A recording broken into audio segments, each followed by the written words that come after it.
Muy estimados hermanos, Jesucristo nuestro Señor, podemos notar cómo la página evangélica tiene una insistencia en creer, en aceptar la persona de Jesús y la obra de la redención. Y este mensaje se encuadra en el contexto de los discursos de despedida. Ya el domingo anterior habíamos hecho la sugerencia de darse la oportunidad de reflexionar los capítulos del 13 al 17, aunque haciendo énfasis a partir del 14. El capítulo 13 algo reflexionamos en la Semana Santa, que después del lavatorio de los pies ya Jesús manifiesta a sus discípulos, a Pedro, diciéndoles: a donde yo voy ahorita ustedes no me pueden seguir, después me seguirán. Y es ir afianzando la fe. Recordemos inclusive, siguiendo los relatos de la resurrección, cómo Jesús manifiesta a Tomás esa hermosa bienaventuranza: dichosos los que crean sin ver. Hoy hay pues en estos discursos de despedida esta insistencia, creer. Y creer, recuerdan también, ya mencionado el domingo anterior, es un acto tal que engloba toda nuestra persona, una decisión fundamental de vida donde se derivan todas las otras decisiones que vamos tomando a lo largo de nuestra vida. Por lo tanto, Jesús, su palabra, se constituye en la verdad absoluta. Hoy se nos presenta como el camino, como la verdad y la vida. Abrazar así nuestra fe no conlleva, como muchas veces pensamos, que estará exenta de dificultades, que será una historia como muchas veces encontramos en los cuentos, vivieron felices para siempre, sino que partiendo del texto de los Hechos de los Apóstoles, notamos las primeras dificultades a las cuales se enfrentaron estas comunidades nacientes. Si bien también recordarán, ya Lucas nos había dicho y nos había presentado el ideal de la comunidad, cómo se manifestaba también.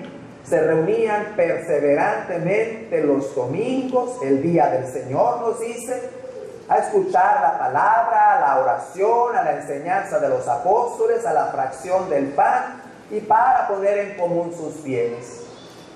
Pero hoy nos dice la palabra, esos bienes empezó a suscitarse que no se estaban repartiendo de la manera adecuada. Empezaron las preferencias. Había una distinción entre la comunidad de los judíos de Israel y la comunidad de los judíos nacidos fuera de Israel, en la diáspora, con la influencia de la cultura helenística. Inclusive la primera persecución de la iglesia va dirigida contra estos judíos de la corriente helenística. Esteban pertenece a este grupo. Recordemos que los apóstoles permanecen en Jerusalén. Mucho tiempo después saldrán de Jerusalén a predicar el evangelio. Pero notemos aquí esta realidad. Hay dificultades, es decir, se muestra la fragilidad humana. La tentación nunca deja de arreciar en nuestras vidas y en las comunidades. Se presenta de distintas maneras, romper la unidad, querer bajar la guardia en los creyentes. Y si nosotros vemos nuestra historia de la salvación, ya en las páginas del Génesis, en la primera familia, se manifiesta la división, la envidia, los pensamientos asesinos y el homicidio. La historia de la salvación está marcada por la murmuración, la rebeldía de Israel, la infidelidad, el de romper la alianza con Dios, el de establecer esas alianzas preferentemente con intereses políticos y económicos con los reinos que estaban a sus lados. De muchas maneras Israel se apartó de los caminos del Señor, mas sin embargo la promesa de salvación siempre estuvo presente, y del mal más grande el Señor siempre sacó el mejor bien para Israel. Inclusive en esta historia marcada por el pecado podemos, por ejemplo, señalar que en el momento de esplendor de la gloria de Israel en su monarquía, a través de David y su sucesor, no olvidemos que en la historia de David está marcada también, si bien es el rey según el corazón de Dios, nos dice la Escritura, no deja de estar marcada también por el pecado. Cometió adulterio y cometió homicidio, y el fruto de ese pecado es Salomón, su sucesor, del cual nos dice también la Escritura, nadie sobre la tierra gozaba de la sabiduría que el Señor le concedió a Salomón. Y aún a pesar de todo eso, también nos dice, Salomón al final de su vida se apartó de los caminos del Señor, cometiendo lo que era abominable a sus ojos, dando culto a los ídolos. Y si esta historia de la iglesia naciente nos habla ya de contrariedades, y si hemos puesto este ejemplo de la historia de la salvación, que aún a pesar de la fragilidad humana, el Señor la llevó a plenitud enviándonos a su Hijo para redimirnos del pecado y darnos vida nueva, esta historia de la iglesia, ¿cuánto se asemeja a la historia de Israel? ¿Cuánto no hemos pecado a lo largo de la historia como iglesia? ¿Cuántas veces no nos hemos apartado de los caminos del Señor? ¿Cuántas veces no se ha manifestado de distintas maneras estas faltas de administrar los bienes del Señor? Las envidias, las divisiones, los homicidios y tantas abominaciones a los ojos del Señor. Pero eso no significa que el Señor, como Israel, vaya a retirar la promesa de la iglesia que Él fundó. Hoy nos dice hermosamente esta carta de Pedro, la piedra angular, la que sostiene esta iglesia tan frágil, tan pecadora, que muchas veces pareciera que el vaticinio es de que esta iglesia va a perderse. Olvidamos que la piedra angular es Cristo. Y si Él es la piedra angular, el principio, el fundamento de esta iglesia, entonces es mucho más que nuestros pecados y nuestras faltas y fragilidades. Es una iglesia entonces resplandeciente, llena de gracia, de santidad, de fuerza, mucho más de lo que nosotros podemos imaginar en la obra de la redención que el Señor está llevando. Y aunque pueda estar manchada por el pecado, el Señor sin duda hará que con su gracia resplandezca esta historia de salvación que es proyecto de Él. Y esta piedra angular, también nos dicen los textos evangélicos, la confió a nosotros. Tú eres Pedro, y sobre esta roca voy a edificar mi iglesia, y las fuerzas del enemigo no prevalecerán sobre ella. Y Pedro nos dice hoy, ustedes son esas piedras vivas que edifican este templo espiritual. Y noten el énfasis, es el templo espiritual. Si bien nosotros nos congregamos y levantamos estas paredes para crear un lugar digno donde dar culto al Señor, el templo primero y fundamental es esta construcción espiritual. Jesús nos dice en el Evangelio de Juan en el capítulo 4, llegarán días en que darán culto al Padre en espíritu y en verdad. Y estas piedras vivas, si fallan, todo el templo, toda la construcción adolece. Pedro también nos dice una hermosa bienaventuranza en sintonía con aquella que recibió Tomás y que Jesús extendió para todos aquellos que crean sin ver. Benditos ustedes, honrados, dichosos, porque creen. Pero si nos damos cuenta de lo que implica creer y ser una piedra viva, consciente de esta realidad salvífica que está puesta en nuestras manos, porque el mismo apóstol hoy nos recuerda que somos pueblo de Dios, estirpe sacerdotal, nación consagrada al Señor. Creer entonces, ser piedra viva, significa que no nos modelamos a los criterios que llamamos mundanos, es decir, a los razonamientos fríos y calculadores de aquellos que buscan sus intereses particulares por encima de los demás, sino que somos piedras vivas que no se acomodan únicamente en el confort, sino que se ensamblan para hacer muchas veces cuña que sostenga y que haga sostener las verdades en las cuales nosotros fundamentamos nuestra vida. Es decir,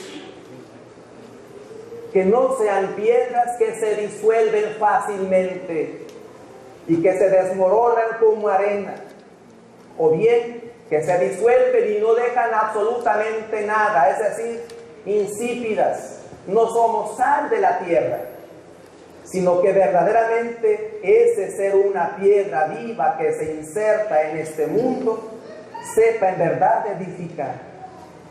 Ser además piedras vivas que con la fuerza de la fidelidad tampoco se acomodan a los halagos de este mundo, que no nos dejamos cautivar por las alabanzas y los respetos que muchas veces, parecieran que compran nuestra fidelidad y sinceridad en nuestro actuar y en los criterios que hemos adoptado como modelos de vida. Una fe, una vivencia de nuestra fe, que entiéndase como una libertad que se resiste muchas veces, inclusive hasta las presiones poderosas que recibimos en el acoso de distintas maneras que quieren cambiar nuestra manera de pensar y de vivir.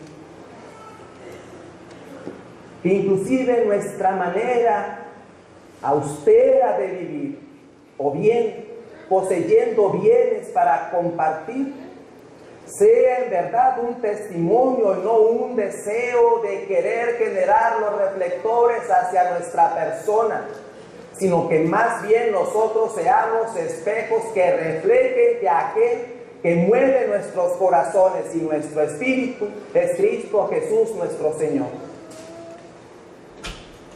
Que nuestro esfuerzo, nuestras tareas y todo aquello que realicemos sea de tal forma que impregnados de la palabra seamos un testimonio profético, es decir, que no callemos nunca nuestra voz, que no tengamos miedo de anunciar con valentía las convicciones más profundas de nuestra existencia, es decir, aprender a marcar la diferencia y al mismo tiempo no únicamente marcar la diferencia, sino hacerla valer ante los demás.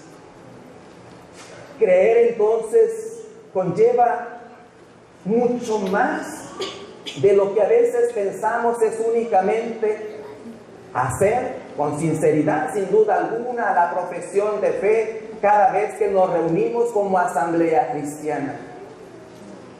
Es un compromiso de vida, pero un compromiso que debe y tiene que estar no únicamente para agregar un poco más sustentado en esa opción fundamental, sino en esto que mencionamos,